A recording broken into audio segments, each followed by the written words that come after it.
Hello guys, welcome back to the Calcutta junction. আমি ঋত্বিক।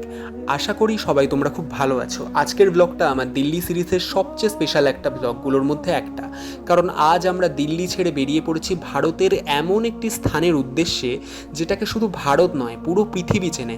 হ্যাঁ বন্ধুরা, আজ আমরা যাচ্ছি বিশ্বের সপ্তাশ্চর্যের অন্যতম তাজমহল দেখতে। তবে তাজমহলে পৌঁছানোর আগে আমরা ঘুরে দেখব মুঘল সাম্রাজ্যের অন্যতম গুরুত্বপূর্ণ দুর্গ আগ্রা ফোর্ট। আজকের ব্লগে থাকবে দিল্লি থেকে আগ্রা রোডের জার্নি, আগ্রা ফোর্টের ইতিহাস, তাজমহলের সম্পূর্ণ গল্প, হুমায়ুন স্টম্বের সাথে তাজমহলের সম্পর্ক, ট্যুর প্যাকেজের বাস্তব অভিজ্ঞতা আর কিছু গুরুত্বপূর্ণ টিপস যেগুলো তোমাদের টাকা বাঁচাতে সাহায্য করবে। তো চলো শুরু করা যাক। তো সকালে ঘুম থেকে উঠেই বুঝতে পারলাম আজকে একটু তাড়াতাড়ি করতে হবে, কারণ আমাদের বাস ধরার সময় হয়ে আসছিল। তাড়াতাড়ি করে তৈরি হয়ে আমরা বেরিয়ে পড়লাম। দিল্লির রাস্তাগুলো তখনও পুরোপুরি ব্যস্ত হয়ে ওঠেনি। সকালের হালকা পরিবেশ, রাস্তায় ছুটে চলা মানুষ আর সামনে নতুন একটা অ্যাডভেঞ্চারের এক্সাইটমেন্ট, সব মিলিয়ে দিনের শুরুটাই অন্যরকম ছিল। আমরা পৌঁছে গেলাম আশ্রম মেট্রো স্টেশনের কাছাকাছি নির্দিষ্ট বোর্ডিং পয়েন্টে। আজকে ট্রিপের জন্য আমরা একটি ট্যুর বাস সার্ভিস বুক করেছিলাম। জনপ্রতি প্রায় 700 টাকার বিনিময়ে তারা দিল্লি থেকে আগ্রা নিয়ে যায় এবং দিনের শেষে আবার দিল্লি ফিরিয়ে আনে। এখানে পুরো জার্নির মধ্যে একটা বিষয় তোমাদেরকে জানানো দরকার, ট্যুর অপারেটররা সাধারণত কিছু নির্দিষ্ট রেস্টুরেন্ট, শপিং পয়েন্টে গাড়ি থামায়। আমাদের ক্ষেত্রেও ঠিক তাই হয়েছে। ব্রেকফাস্ট, লাঞ্চ বা শপিং বেশিরভাগ ক্ষেত্রেই তারা নিজেদের সিলেক্টেড দোকানে নিয়ে যাচ্ছিল, কিন্তু সেখানে খাবারের দাম সাধারণ বাজারের তুলনায় অনেকটি বেশি। যেখানে সাধারণভাবে কোনো খাবার 80-90 টাকায় পাওয়া যায়, তো সেইখানে সেই খাবারের দাম 270-80 টাকা এইরকম একটা দাম নেওয়া হচ্ছিল। তো সেখানে আমাদের বাধ্য হয়ে খেতে হয়েছিল একটা জায়গায় যেখান থেকে আমরা আমাদের লাঞ্চ করেছি, কিন্তু ম্যাক্সিমাম জায়গায় আমরা চেষ্টা করছিলাম যে যেখানে আমাদের গাড়ি নামাচ্ছিল নির্দিষ্ট সময় জেনে নিচ্ছিলাম যে গাড়ি কতক্ষণ দাঁড়াবে, আমরা আশেপাশের কোনো দোকান থেকে খাচ্ছিলাম। তো এবার শুরু করা যাক আগ্রা ফোর্টের ইতিহাস নিয়ে। এখন তোমরা যে জায়গাটা দেখছো এটা হচ্ছে আগ্রা ফোর্ট। তো আগ্রা ফোর্টের ইতিহাস শুরু করার আগে আমি একটি বিষয় তোমাদেরকে জানাতে চাইবো, সেটা হচ্ছে যে তোমরা যারা আমার আগের ব্লগ 9 দেখেছো তারা নিশ্চয়ই মনে করতে পারবে আমি গিয়েছিলাম হুমায়ুন স্টম্বে। আর হুমায়ুন স্টম্বের সাথে তাজমহলের একটা খুব গুরুত্বপূর্ণ সম্পর্ক রয়েছে। অনেক ইতিহাসবিদ মনে করেন হুমায়ুন স্টম্বই ছিল তাজমহলের আর্কিটেকচারাল ইন্সপিরেশন। প্রথমবারের মতো মুঘল আর্কিটেকচারে যে গ্র্যান্ড গার্ডেন টম কনসেপ্ট দেখা গিয়েছিল, পরবর্তীকালে সেটাকেই আরও নিখুঁত এবং মহিমান্বিত রূপ দেওয়ার চেষ্টা হয় তাজমহলে। অর্থাৎ হুমায়ুন স্টম্প না থাকলে হয়তো তাজমহল ও আজকের তাজমহল হয়ে উঠতে পারত না। আর এই ইতিহাসের ধারাবাহিকতাই আজকে আমাদের নিয়ে এসেছে আগ্রাতে। সামনেই দাঁড়িয়ে আছে লাল বেলে পাথরের তৈরি বিশাল আগ্রা ফোর্ট। প্রথম দর্শনেই বোঝা যায় এটা শুধু একটা দুর্গ নয়, এটা ছিল একসময় পুরো মুঘল সাম্রাজ্যের ক্ষমতার কেন্দ্র। আর এখান থেকেই শুরু হয় আমাদের আজকের ইতিহাসের সবচেয়ে রোমাঞ্চকর অধ্যায়। আজ আমরা যেটাকে আগ্রা ফোর্ট নামে চিনি সেটি মূলত 1600 শতকে সম্রাট আকবরের সময় নতুনভাবে নির্মিত হয়। 1565 সালের দিকে আকবর এই দুর্গের নির্মাণ শুরু করেন। এর আগে এখানে একটি পুরনো ইটের দুর্গ ছিল যার নাম ছিল বাদলগড়। আকবর সেই দুর্গ ভেঙে লাল বেলেপাথর দিয়ে এই বিশাল দুর্গ নির্মাণ করেন। প্রায় 8 বছর ধরে হাজার হাজার শ্রমিক, কারিগর কাজ করার পর এই দুর্গের প্রধান অংশ তৈরি হয়। আজ যে বিশাল প্রাচীর আমরা দেখতে পাচ্ছি তার উচ্চতা প্রায় 70 ফুট পর্যন্ত। দুর্গের চারিপাশে ছিল গভীর পরিখা এবং শক্তিশালী প্রতিরক্ষা ব্যবস্থা, কারণ সেই সময় আগ্রা ছিল মুঘল সাম্রাজ্যের রাজধানী।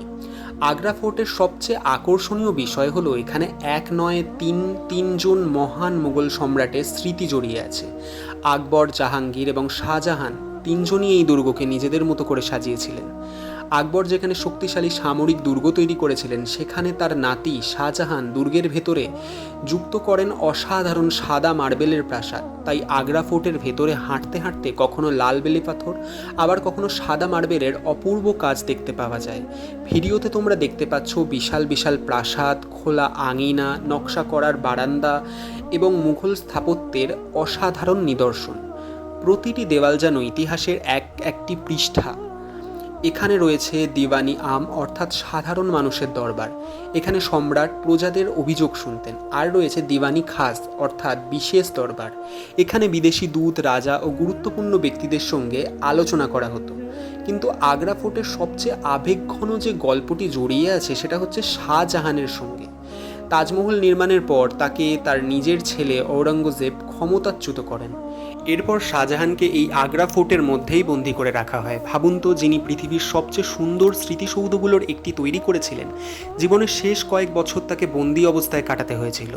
ইতিহাসবিদদের মতে শাহজাহানকে দুর্গের মুসাম্মান বুর্গ নামে একটি অংশে রাখা হয়েছিল। সেখান থেকে যমুনা নদীর ওপারে তাজমহল দেখা যেত। কথিত আছে জীবনের শেষ দিন পর্যন্ত তিনি সেই জানালা দিয়ে তার প্রিয় স্ত্রী মুমতাজ মেহেলের স্মৃতিতে নির্মিত তাজমহলের দিকে তাকিয়ে থাকতেন। এই গল্পটা শুনলে সত্যিই মনটা কেমন যেন হয়ে যায়। ক্ষমতা, রাজস্ব, সম্পদ সব কিছু একসময় শেষ হয়ে যায়, কিন্তু ভালোবাসার স্মৃতি থেকে যায়।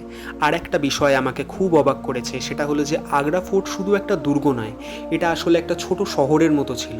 এখানে রাজপ্রাসাদ, প্রশাসনিক ভবন, সৈন্যদের থাকার জায়গা, মসজিদ, বাগান সব কিছুই ছিল। একসময় হাজার হাজার মানুষ এই ফোর্টের ভিতর বসবাস করতেন। 1983 সালে ইউনেস্কো এই আগ্রা ফোর্টকে ওয়ার্ল্ড হেরিটেজ সাইটের মর্যাদা দেয়। আজ পৃথিবীর বিভিন্ন দেশ থেকে লক্ষ লক্ষ পর্যটক এখানে আসেন, কেউ ইতিহাস জানতে, কেউ মুঘল আর্কিটেকচার দেখতে, আর কেউ আসেন সেই কিংবদন্তি শাহজাহানের মুমতাজের গল্প অনুভব করতে। সত্যি বলতে আগ্রা ফোর্ট ঘুরতে ঘুরতে আমার মনে হচ্ছিল আমি যেন কয়েকশো বছর পিছিয়ে চলে যাচ্ছি। প্রতিটি করিডোর, প্রতিটি দরজা, প্রতিটি প্রাসাদ সব কিছুই যেন ইতিহাসের কথা বলছে। আর এখানেই শেষ নয়, কারণ আগ্রা ফোর্টের পরেই আমরা যাচ্ছি হচ্ছে তাজমহলে। এরপরই আমাদের জন্য অপেক্ষা করছে পৃথিবীর অন্যতম বিখ্যাত স্থাপত্য, ভালোবাসার প্রতীক, বিশ্বের সপ্তাশ্চর্যের অন্যতম তাজমহল।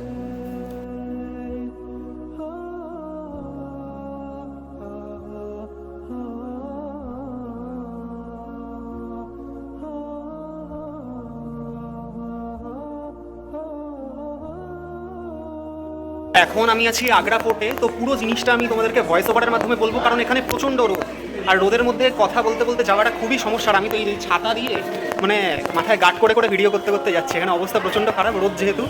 এরপরে বাকি যে ডিটেলসটা আমি ভয়েস ওভার করে পুরো ডিটেলসের সাথে তোমাদেরকে বলবো।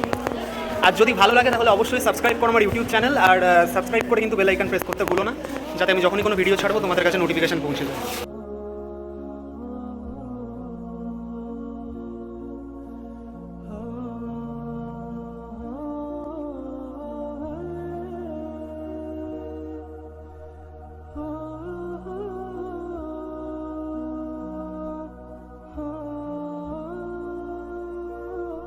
তো তোমাদেরকে যেমনটা ঠিক আমি বলেছিলাম যে আমাদের ট্রাভেল বাস আমাদের বিভিন্ন শপিং ডেস্টিনেশনেও নিয়ে এসেছিলো। যেমন এখানে দেখতে পাচ্ছ যে বিভিন্ন পাথরের তৈরি বিভিন্ন জিনিসপত্র পাওয়া যাচ্ছে এখানে। বেসিক্যালি বলতে পারো একটা শোপিস শপ এটা। তারপরে এখান থেকে আমাদেরকে নিয়ে চলে এসছে একটা মিষ্টির দোকানে। বেসিক্যালি এটা কিছুই না, একটা মোরব্বা টাইপের ব্যাপার লাগলো। তো এখানে এটাকে বলে হচ্ছে পিঠে। তো এই দোকানটায় এসেও দেখলাম যে এনারা ফ্রিতে বেসিক্যালি টেস্টিং করাচ্ছিলেন, তারপরে মানে কেজি হিসাবে 500 গ্রাম হিসাবে বিক্রি করছিলেন এনারা। তো দাম তো প্রচণ্ড বেশি, কেন যেমনটা তোমাদের আগে আমরা জানিয়েছিলাম যে প্রত্যেকটা জায়গায় হচ্ছে এখানটায় হচ্ছে প্রাইসটা আগে থেকে ফিক্সিং করে রাখে, এদের নিজেদের একটা কমিশন থাকে, তাই জন্যই এরা পার্টিকুলারলি কিছু দোকানে নিয়ে আসে। ঠিক তেমনটা হলো আমাদের লাঞ্চের ওপর। আমরা লাঞ্চে যে দোকানটায় আমাদেরকে ওনারা নিয়ে এসেছিলেন, আমরা অন্য কোনো দোকান আশেপাশে পাইনি বলে বাধ্য হয়েই এখান থেকে আমাদের খেতে হয়েছে। এখানটা প্রত্যেকটা খাবারের দামই অনেকটাই বেশি ছিল। তো ফাইনালি খাবার দাবার আমরা লাঞ্চ সেরে নিলাম, তারপরে আমরা আবার আমাদের বাসে উঠে পড়লাম। তো এখন আমাদের গন্তব্য হচ্ছে তাজমহল। তো এখন এসে গেছি তাজমহলে। এই যে টোটোগুলো তোমরা দেখতে পাচ্ছ, এই টোটোগুলো মাত্র 20 টাকার বিনিময়ে আমাদেরকে একেবারে তাজমহলের যে গেট সেখানটায় নিয়ে চলে আসবে। সেখান থেকে আমরা আমাদের টিকিট শো করে ভেতরে যাব। তো আমরা এখন চলে এলাম তাজমহলে। সত্যি বলতে ছোটোবেলা থেকে বইয়ে, টিভিতে, ইন্টারনেটে অসংখ্যবার তাজমহল দেখেছি, কিন্তু সামনে থেকে প্রথমবার দেখার অনুভূতি সম্পূর্ণ আলাদা। কিছু জায়গা আছে যেগুলো ছবিতে সুন্দর লাগে, আর কিছু জায়গা আছে যেগুলো বাস্তবে ছবির থেকেও অনেক বেশি সুন্দর লাগে। তাজমহল সেই দ্বিতীয় তালিকার মধ্যে পড়ে। প্রবেশদ্বার পার হওয়ার পর যখন প্রথমবার তাজমহল দেখলাম, তখন যে সাদা গম্বুজ দেখে গম্বুজটা যখন চোখে পড়লো, তখন কয়েক সেকেন্ডের জন্য সত্যিই চুপ হয়ে গিয়েছিলাম। দূর থেকে যতটা সুন্দর মনে হয়, সামনে থেকে তার সৌন্দর্য আরও অনেক বেশি। সাদা মার্বেলের ওপর সূর্যের আলো পড়ে এমন এক দৃশ্য তৈরি করছিল যা ক্যামেরায় পুরোপুরি ধরা সম্ভব হচ্ছিল না। তো এবার চলো দেখে নেওয়া যাক তাজমহলের প্রকৃত ইতিহাস। তাজমহল শুধু একটি স্থাপত্য নয়, এটি একটি প্রেমের গল্প, একটি স্মৃতি, একটি আবেগ, একটি যুগের প্রতীক। 17শো শতাব্দীতে মুঘল সম্রাট শাহজাহান তার প্রিয় স্ত্রী মুমতাজ মেহেলের স্মৃতিতে এই স্মৃতিসৌধ তৈরি করেন। মুমতাজ মেহেল এর প্রকৃত নাম ছিল আরজুমান্ত বানু বেগম। তিনি শুধু সম্রাটের স্ত্রী ছিলেন না, বরং তিনি সবচেয়ে বিশ্বস্ত সঙ্গীই ছিলেন। ইতিহাস অনুযায়ী 1631 সালে তাদের 14তম সন্তানের জন্ম দিতে গিয়ে মুমতাজ মহল মারা যান। এই ঘটনায় শাহজাহান গভীরভাবে ভেঙে পড়েন, আর তারপরই তিনি সিদ্ধান্ত নেন এমন একটি স্মৃতিসৌধ নির্মাণ করবেন যা পৃথিবীতে ভালোবাসার প্রতীক হিসাবে চিরকাল স্মরণীয় হয়ে থাকবে। তো ফাইনালি এখন এসে গেছি তাজমহলে।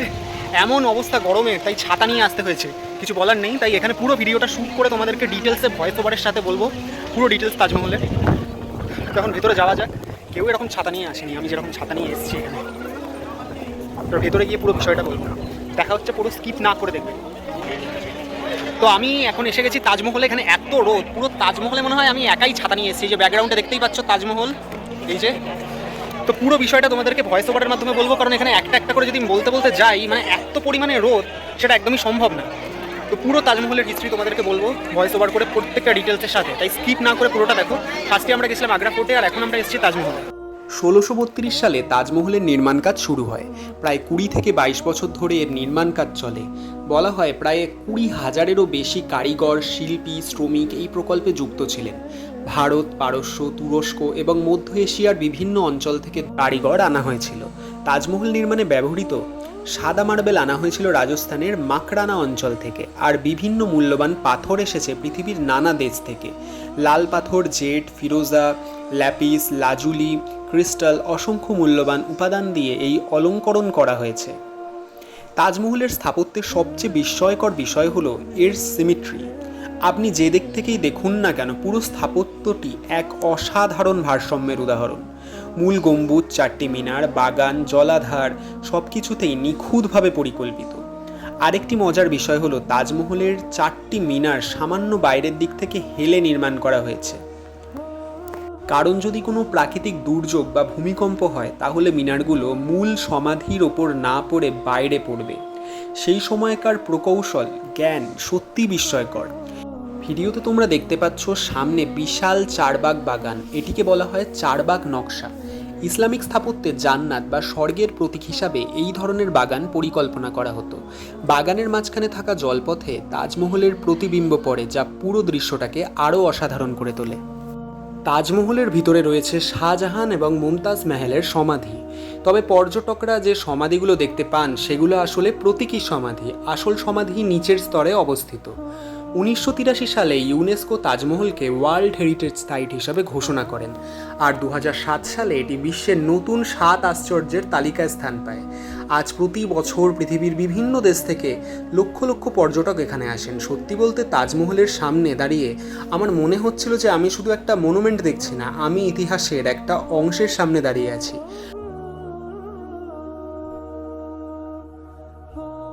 আমি আমার অন্য ভিডিওগুলো যেমন করে থাকি একটা ধৈর্য নিয়ে, এখানে সেরকম করা যাচ্ছে না। আমি একটা টেকে যতটা পেরেছি ভিডিও নেওয়ার চেষ্টা করেছি, কারণ এখানে প্রচণ্ড রোদ, আর আমি একমাত্র মনে হয় এখানে ছাতা নিয়ে দাঁড়িয়ে আছি। কিন্তু কিছু করার নেই, যে দেখবে দেখবে, গরমে তো কিছু করার নেই না, সেই জন্য এইটাই সেফটি।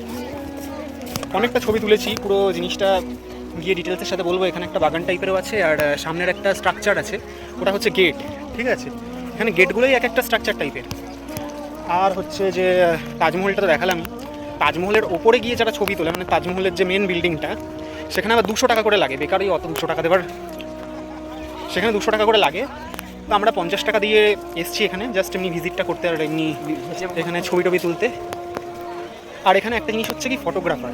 এক একটা জায়গায় এক একটা ফটোগ্রাফারের রেট তোমরা বুঝে শুনে করবে। অনেক সময় দেখা যায় যে এটা বলে কি একটা ছবি তুলবো বলে 20-30টা ছবি তুলে দিয়ে দেয়, কিন্তু সেটা তোমাদেরকে নিজেদেরকে বুঝে নিতে হবে। এই তাজমহল আসলে হলো একটা ভালোবাসার গল্প, যে গল্প 400 বছর পরেও মানুষকে আকর্ষণ করে। কিন্তু তাজমহল দর্শনের পরও আমাদের দিনের অভিজ্ঞতা শেষ হয়নি। ফেরার পথে ছিল আরও কিছু অভিজ্ঞতা, কিছু বাস্তব কথা, আর কিছু গুরুত্বপূর্ণ ট্রাভেল ট্রিপস, যা তোমাদের ভবিষ্যতের আগ্রা ট্রিপে অবশ্যই কাজে লাগতে পারে। তো বন্ধুরা, এভাবেই শেষ হলো আমাদের আজকের আগ্রা জার্নি। সকালে দিল্লি থেকে যাত্রা শুরু করে আমরা ঘুরে দেখলাম ঐতিহাসিক আগ্রা ফোর্ট, জানলাম মুঘল সাম্রাজ্যের নানা গল্প, আর তারপর নিজের চোখে দেখলাম বিশ্বের সপ্তাশ্চর্যের অন্যতম তাজমহল। সত্যি বলতে তাজমহল শুধু একটি স্থাপত্য নয়, এটি ইতিহাস, শিল্পকলা এবং স্মৃতির এক অসাধারণ নিদর্শন। আর একটা ছোট্ট পরামর্শ দেবো, যারা ফিউচারে এই ধরনের প্যাকেজ ট্যুরে আসবে তারা খাবার ও শপিংয়ের ক্ষেত্রে একটু দাম যাচাই করে নিও। অনেক সময় ট্যুর অপারেটরের নির্দিষ্ট জায়গার তুলনায় আশেপাশে অনেক কম দামে ভালো জিনিস পাওয়া যায়, যেমনটা আমরাও ট্রাই করেছি। দিনভর ঘোরাঘুরি, ইতিহাস আর নতুন অভিজ্ঞতা নিয়ে এবার আমরা ফিরছি দিল্লির পথে। আজকের ব্লগটা যদি ভালো লেগে থাকে তাহলে লাইক, কমেন্ট এবং শেয়ার করতে ভুলো না। আর দ্য ক্যালকাটা জাংশন চ্যানেলটি সাবস্ক্রাইব করে বেল আইকনটা প্রেস করে রেখো, কারণ সামনে দিল্লি সিরিজের আরও অনেক এক্সাইটিং ব্লগ আসছে। আমি ঋত্বিক, দেখছো তোমরা ক্যালকাটা জাংশন। আবার দেখা হবে পরের ব্লগে। ততক্ষণ পর্যন্ত ভালো থেকো, সুস্থ থেকো আর দেখতে থাকো the Calcutta junction YouTube channel. Thank you guys, দেখা হচ্ছে পরবর্তী ভিডিওতে।